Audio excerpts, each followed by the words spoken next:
어제 갑자기 연락을 받아가지고 PPT 자료하고 이런 여러 가지 자료들을 준비를 했었는데 발표하는 그 내용하고 PPT 화면하고 조금 차이가 날 수가 있어요. 그런데 어떤 형식의 구애를 받지 않고 실질적인 그 현황이나 그다음에 문제점 그리고 대책에 대해서 말씀을 드리도록 하겠습니다.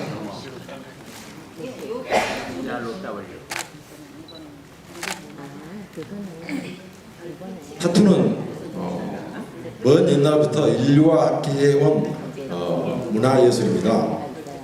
전 세계적으로 일본과 우리나라만 제외하고 문화와 예술로 자유롭게 행해지고 있으며 최근에 사회적, 경제적, 예술적으로 눈부신 발전을 하고 있습니다. 그럼에도 불구하고 현재 우리나라는 20여 년부터 10년 전 그리고 지금 현재까지도 거의 변함없이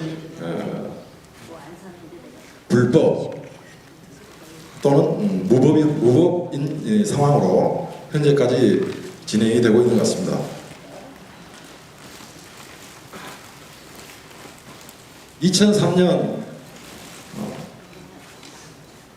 2003년도에 타투 합법화를 위한 임종인 의원님의 김건원 씨 구명운동, 그때부터 이제 타투 합법화에 대해서 우리 타투인들이 관심을 가지게 됐었습니다. 그 전에 1992년도 대법원 판례에서 문신은 의료 행위로 간주를 하고 판례를 한 적이 있었죠. 그때부터 이제 타투라는 것이 의료 행위로 사법부에서는 판단을 하고 그걸로 인해서 거기에 종사하고 있는 타투 2만 명, 반영구 화작 쪽 20만 명 정도가 지금까지도 어려운 환경에서 생업에 종사를 하고 있는 게 현실입니다. 당시 2003년도 그때쯤에도 타투인들이 모이면은 항상 밤새도록 중대하고 심도 있는 그런 대화들을 한 게 대부분 다 합법화를 이야기했었습니다.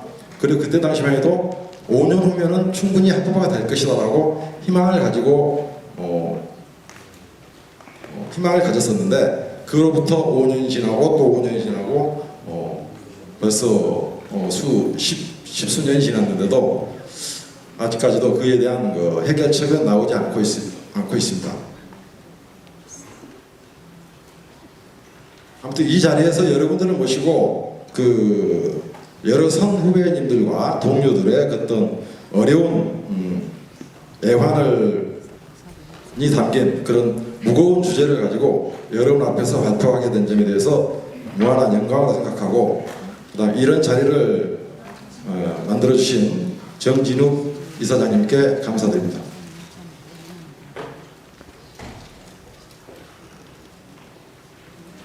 간단하게 현재까지 현황 그리고 문제점 그리고 대책에 대해서 설명을 드리는데 문제점에 대해서는 딱딱하게 말씀을 드리는 것보다는 제가 간단한 좀 재미있는 질문? 재밌다고 그러면 좀 표현이 그렇지만은 좀 이상한 질문을 통해서 여러분들과 함께 잠시 생각해보는 그런 시간이 되었으면 좋겠습니다.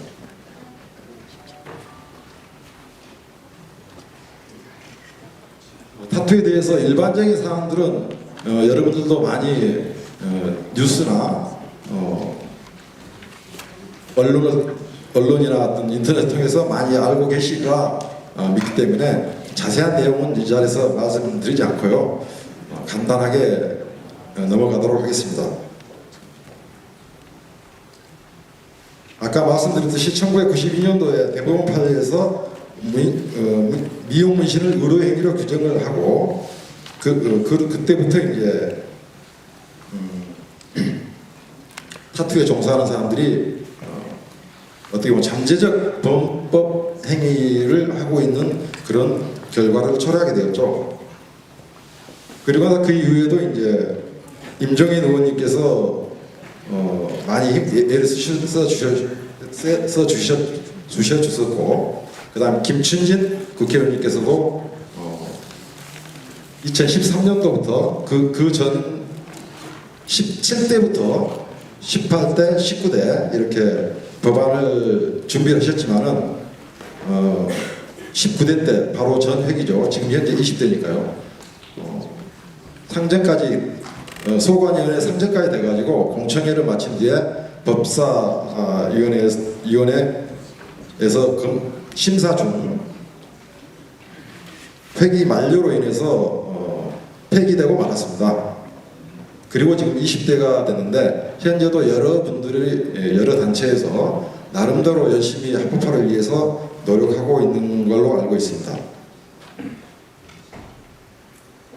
그리고 정부에서 또한 2013년도 박근혜 정부 때 지하경제 양성화 정책 발표를 하고 나서 한국고용정보원에서 고용 현황 파악을 위한 설문조사가 있었고, 그 이후에 한국보건의료원, 공무조정실, 고용노동부 등에서 여러 가지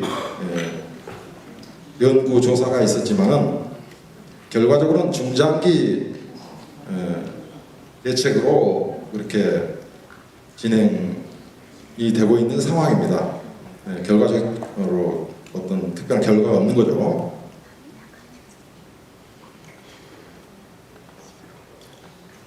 그에 대해서 이제 여러 가지 문제점들이 있는데요.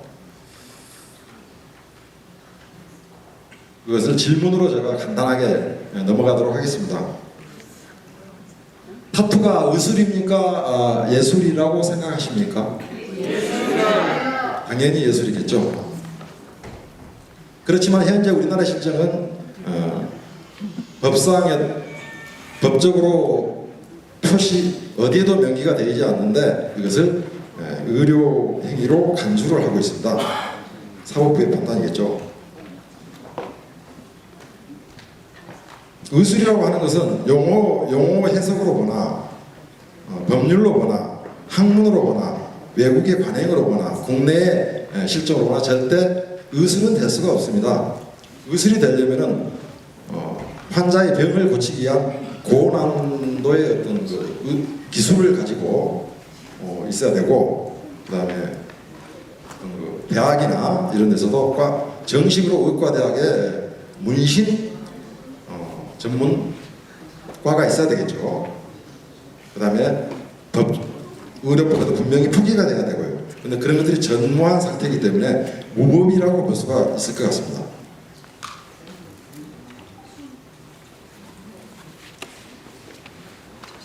다음 두 번째 문제를 말씀드리겠습니다. 우리나라의 588 같은 그 성매매 또 노래방 보도 이런 말씀을 이런 자세하기 좀 그렇지만은 그런 것들은 여러분들도 다 알고 계실 겁니다. 그런 것들이 불법입니까? 합법입니까? 불법이죠. 그렇지만은 우리나라는 그런 것들이 많이 성행을 하고 있습니다. 누구도 일반 국민도 어디 가도 접할 수 있고 누구나 그렇게 하는구나. 근데 그게 저는 옳다고 보진 않습니다. 당연히. 그렇지만 이 법이라는 것이 사람의 살아가는 환경과 인간의 어떤 양심과 의식에 대한 그런 법과 괴리가 있을 때 과연 그것은 어느 쪽을 따라야 되고 개인은 법이 없을 때 어떻게 해야 되느냐, 그런 문제를 우리가 타투인이고 반영구인을 떠나서 일반 국민으로서 깊게 생각을 해볼 필요가 있다고 생각합니다. 그런 부분에 대해서 이제 주변 사람들 각계각층에 있는 지인들과 대화를 해보면은 거의 대부분이 90% 이상이 타투는 합법화돼야 된다고 다들 말씀하신 것 같습니다. 제 주위만 그런지 모르겠는데 아마 여러분도 그러리라 믿습니다. 또한 상속 예산이 많은 사람이 상속을 할 때 자식에게 상속을 하고 싶은데 이것을 편법으로 자식한테 돈을 빌려주고 이자를 꼬박꼬박 받아내면 이게 합법일까요? 불법일까요? 그것은 합법으로 알고 있습니다. 어느 유명한 회장님께서 자기 재산을 상속하는 그 방법을 그 전에 누구한테 알려주더라고요. 근데 그 소리를 듣고 저는 깜짝 놀랐어요. 아, 이런 걸 합법적으로 이렇게 하는구나. 그것은 어떤 법을 악용하는 그런 결과겠죠. 그래서 법이라는 것에 대해서 우리가 참 여러 가지 아이러니한, 법을 당연히 존중해야 되고 법을 따라야 되고 민주주의의 법치국가에서 당연히 해야 되는데 그런 것들에 대해서 많은 생각을 하게 되는 것 같습니다. 그러면 그러한 그 불법적이고 이런 사회적 불법적인 무법적인 그런 사회 현상에 대해서 정부에서 어떤 통계 자료나 아니면 공개 자료가 있는지 그런 것은 아마도 없을 겁니다. 왜냐? 그런 부분들은 누구도 손대기 싫거든요. 책임지기 싫거든요. 복지부동, 공무원은 복지부동, 국회의원은 표 내지 자기한테 득실이 없으면 움직이지 않는다. 이게 일반적인 저는 그렇게 생각하고 있습니다. 제가 생각이 잘못됐는지 모르지만 주변의 사람들이 했을 때 법을 만드는 국회의원은 돈 내지 자기한테 득이 된다든지 표가 몰린다든지 이거 아니면 움직일 이유가 없다는 거죠. 왜냐? 워낙 많은 사람들이 부탁을 하고 좀 속된 말로 짜는 걸 하고 무슨 그런 현상들이 너무 많기 때문에 여기저기 신경 쓸 시간이 없다는 거죠.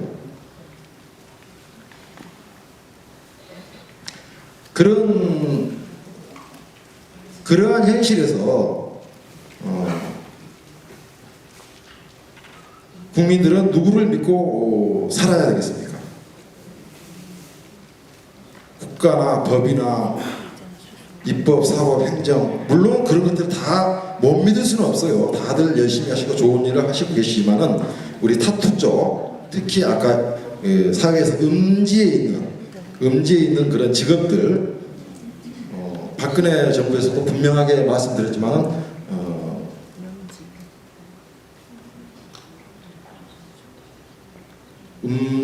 그 뭐죠? 죄송합니다.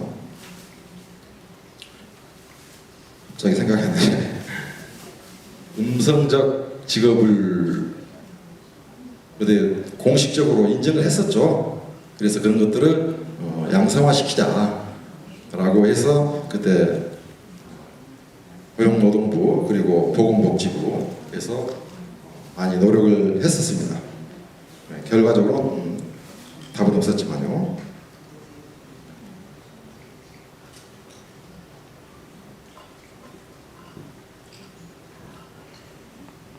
제가 죄송합니다. 시간이 지금 몇 분 정도 남았어요.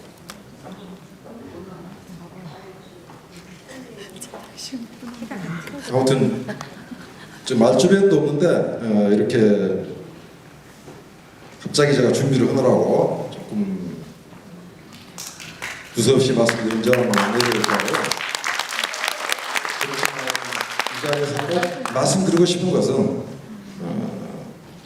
타투나 반영고 하시는 분들은 그 누구도 5년 이상, 10년 이상, 20년 하신 분들은 가슴속에 애환이 있으실 겁니다. 근데 그 부분에 대해서 그 누구도 책임지는 사람은 아무도 없었어요. 정치권에서 아니면 입법부, 사법부, 행정부에서 그런 것들을 좀 앞으로는 누군가가 좀 앞장섰을 때 우리가 각자 이해 득실을 따지기 전에 이것은 사회적으로 큰 문제가 있구나. 그 문제점에 대해서 제가 빨리빨리 말씀드리고 결론을 간단히 말씀드리고 마무리하도록 하겠습니다. 일단은 타투가 불법적인 것에 대해서는 가장 큰 문제점은 의사들 아니면 보건복지부에서 말하는 공중보건이 가장 문제라고 저는 생각합니다. 왜냐 다들 음성적으로 하기 때문에 위생을 철저히 지킬 수도 없고 관리 감독도 없고 규제도 없고 그 다음에 배울 수도 없고 가르칠 수도 없고 이런 여러 가지 상황들에 있지만은 현실적으로 타투 인구는 2만 명, 그 다음에 반영구 인구는 20만 명, 그것을 이중지역까지 포함을 해서 말씀드린 거고요. 이중지역을 빼고 전업으로 하시는 분으로 봤을 때는 타투가 15,000여 명, 그리고 반영구가 10만여 명으로 통계를 나름대로 잡았습니다. 저희 한국타투협회에서. 물론 그 통계 자체도 정확하지는 않지만은 그 누구도 통계조차도 내지도 않아요. 누가 책임을 지고 그런 거 하지 않기 때문에. 그래서 그런 사람들의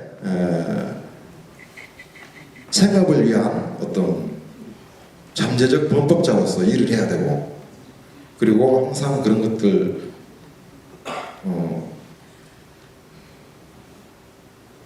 공중보건이나 윤리적으로 위생적으로 여러 가지 문제점들이 있습니다. 그것을 해결하기 위해서는 당연히 합법화가 돼야 된다고 생각합니다. 합법화가 됨으로써 돌아올 수 있는 장점들은 무엇이냐면요. 첫 번째, 자유롭게 할 수 있고, 헌법에서 국민의 가장 권리인 표현의 자유, 신체의 자유, 직업 선택의 자유, 예술의 자유, 학문의 자유, 이런 자유가 얼마나 중요한지를 알게 될 겁니다. 그런 것들에 부합되도록 법이 따라가줘야 되는데 너무나 뒤처지고 있는 게 너무 안타까운 현실이고요. 그런 장점과 더불어 반영구 1조 8천억 원 연간, 그 다음에 타투는 2천억 원, 그리고 건수로 봐서는 650만 건이 1년에 이루어지고 있는 걸로 통계가 나왔습니다. 그러한 것들을 전 세계의 보편적 의식에, 보편적 수준에 맞도록 우리나라 법도 빨리 개정을 해서 여러분들의 문화예술적인 발전이 있기를 기원하면서 이만 줄이도록 하겠습니다. 감사합니다.